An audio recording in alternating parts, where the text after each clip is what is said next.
Patay ang isang 17 anyos na estudyanteng babae matapos saksakin sa loob ng kanyang inuupahang apartment sa Quirino Street, Barangay Santo Cristo, Angeles City nitong Sabado. Dead on arrival sa Angeles University Foundation Medical Center, si Daniel Luis Yuet Conde ng Barangay Santo Cristo Rey, Capas, Tarlac. Engineering student at taekwondo player ang biktima.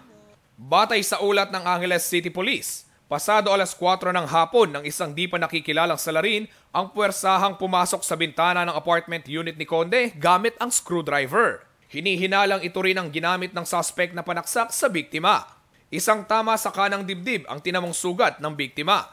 Ayon sa saksi na si Carmelo, hindi tunay na pangalan, bigla na lamang umano silang nakarinig ng sigaw mula sa di kalayuan habang naglalaro ng basketball. May narinig kaming babaeng sumigaw. Tapos, yung lalaki, yung bike, kinuha niya tapos sumakay ng mabilisan. Yun, tapos yung lalaki, nung tapos na siya lumigaw doon, takbuhan kami doon.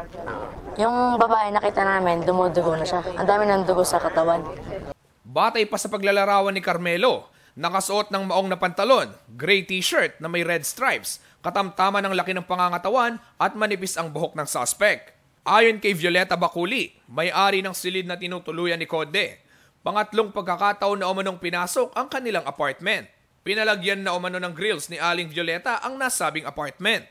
Lagi pero wala silang nakukuha. Ngayon lang na merong crime na nangyari. Pinagawa ko na lang yan nung lagi nga silang napapasukan para safe sila.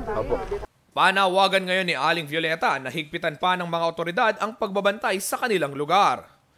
Na kung pwede yung barangay, sige yung patrol nila. Para tulad nun, nung mangyari yun, nagsisigawan na kamit lahat. Bago yung mga kapitbahay, siyempre, medyo minutes din yung bago na sakluluan yung bata.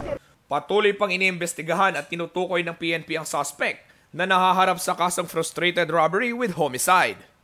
Ako si Justin Dizon, alerto, alisto sa pagbabalita.